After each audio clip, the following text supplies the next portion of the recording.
He was already introducing himself to Toronto again, courtside at Kyle Lowry's retirement ceremony, shaking hands, smiling like a man who already knew where he'd be playing next season. Then, days later, the deal that was supposed to bring him back collapsed before it was even finished. Not cancelled, frozen. And once you understand why, you'll start asking the same question a lot of people are asking right now. Is the NBA actually trying to get to the bottom of this, or is it stalling to protect one of its own? This is the story of a trade that fell apart in real time, and a scandal the league has been sitting on for almost a year with zero real answers. On June 30th, the Raptors and Clippers agreed to a blockbuster. Toronto sends Brandon Ingram, Grady Dick, 2 unprotected first-round picks, a 2027 pick swap, and 2 second-round picks to Los Angeles. In return, Kawhi Leonard comes back to the city where he won the only championship in franchise history back in 2019, before bolting for LA the very same summer. That's an enormous price for Toronto to pay. And then, right as the ink was about to dry, the NBA stepped in and blew the whole thing up. Not by blocking it outright, but by telling the Raptors something that should make every fan furious.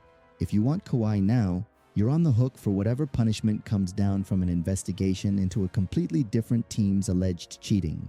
Read that again. The Raptors didn't do anything wrong. The NBA told them, in their own words, that finishing the trade meant assuming the risk of any outcome from the Clippers' investigation impacting Kawhi. So Toronto did the only sane thing and hit pause. They still want him. They're just not willing to inherit somebody else's scandal. So Leonard stays a Clipper, for now, sitting in limbo while the organization that may have broken the rules to keep him gets to keep him anyway, at least until somebody finally decides to act. Now here's where people should actually be angry, because this isn't some vague internet rumor. This is a real, ongoing NBA investigation that traces back to one bankruptcy filing and a 3-letter clue nobody was supposed to notice. Journalist Pablo Torre was digging into a company called Aspiration, a self-branded green bank that had positioned itself as an eco-friendly financial company and a major Clippers sponsor. Buried in Aspiration's bankruptcy paperwork was a creditor listed as KL2, Aspire LLC, owed $7 million. Kawhi Leonard wears number 2. You don't need to be a genius to connect those letters. That's the thread that unraveled everything. What Torre says he found, after collecting more than 3,000 pages of documents and talking to 9 sources, was this. After Leonard re-signed with the Clippers in 2021, he received a 4-year, $28 million endorsement deal from Aspiration the following spring. A deal that, according to Torre's reporting, required essentially no actual work. No commercials, no appearances, nothing beyond staying under contract with the Clippers. At the same time, Clippers owner Steve Ballmer was personally pumping money into Aspiration, with the total across his and the team's various investments reportedly climbing as high as $118 million. Torre also reported something that's hard to shrug off. Leonard was paid $1.75 million by Aspiration, just days after a Clippers minority owner made a fresh investment into the company. On top of all that, the Clippers organization signed its own $300 million, 23-year sponsorship deal with the very same company that was quietly paying their franchise player.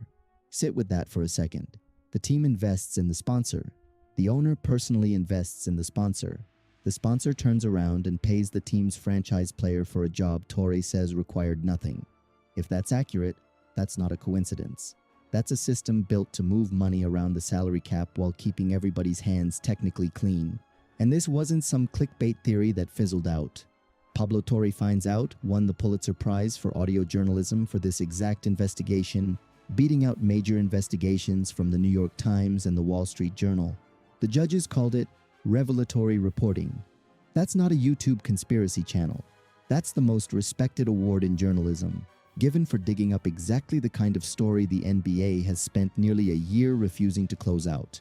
Then, Aspiration collapsed entirely. Its co-founder Joe Sandberg was arrested and pleaded guilty to federal wire fraud, part of a scheme prosecutors say stole roughly $248 million from investors. 14 years in prison. A second board member pleaded guilty too.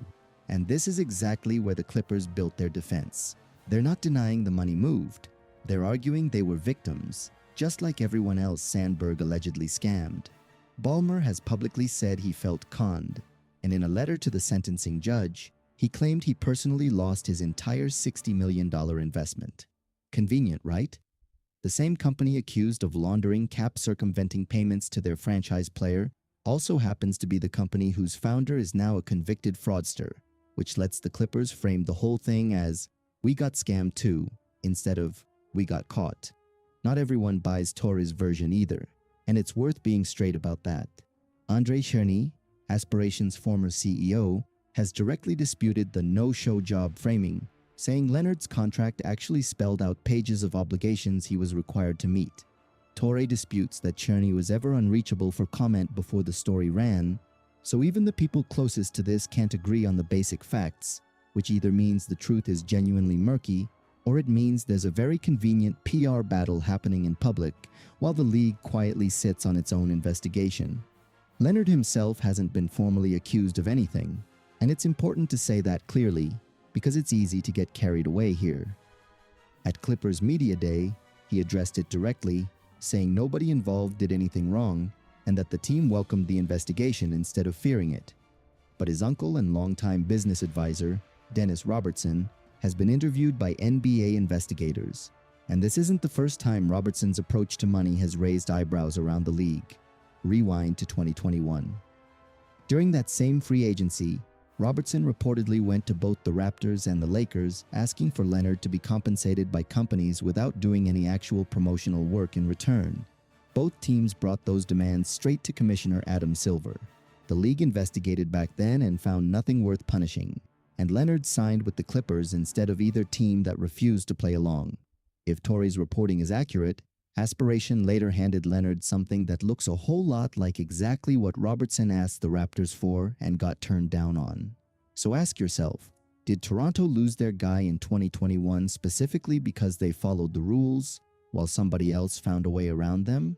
That's the part that should make Raptors fans furious, and it should make Clippers fans defensive, because right now the accusation hanging over their franchise is that they may have built a championship-caliber roster on money that wasn't supposed to exist under the cap everyone else has to play by.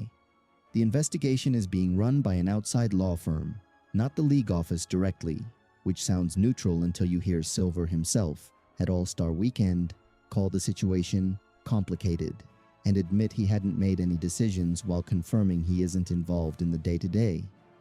Torre has been openly skeptical that an investigation the league is paying for will move fast or hit hard, pointing out the obvious conflict of interest in a company essentially investigating itself. Then in the spring, Torre dropped something even bigger, a whistleblower complaint filed with the SEC back in March of 2023, more than 2 years before any of this became public, accusing Aspiration of disguising Leonard's marketing deals specifically to help the Clippers dodge the salary cap, describing it as a hidden, incentivized bonus.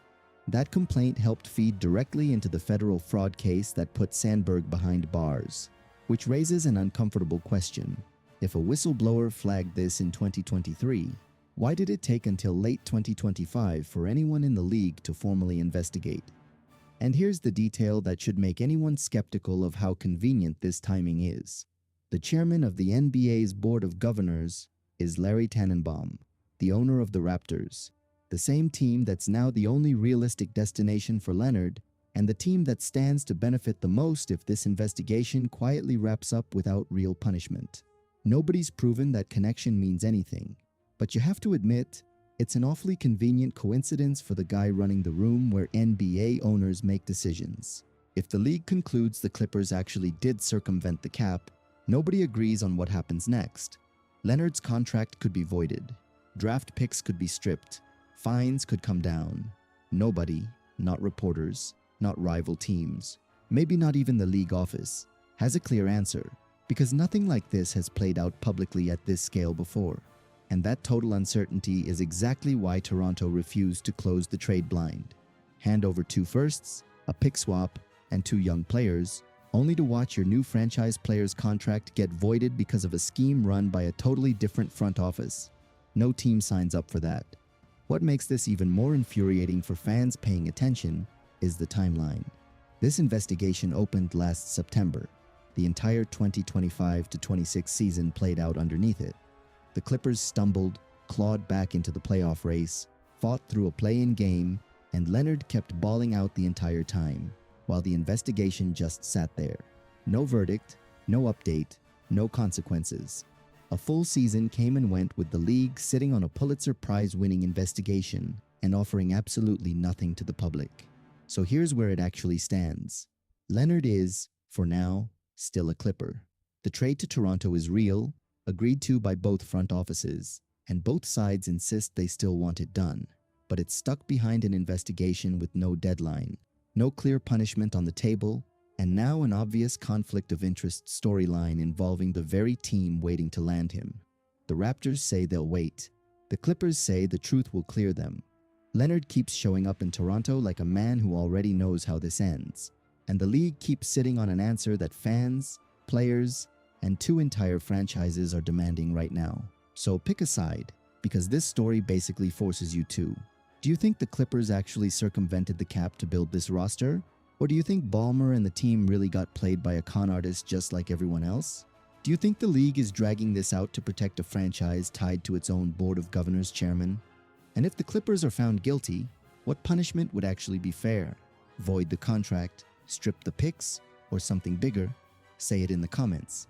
I want to see Raptors fans and Clippers fans go at it on this one.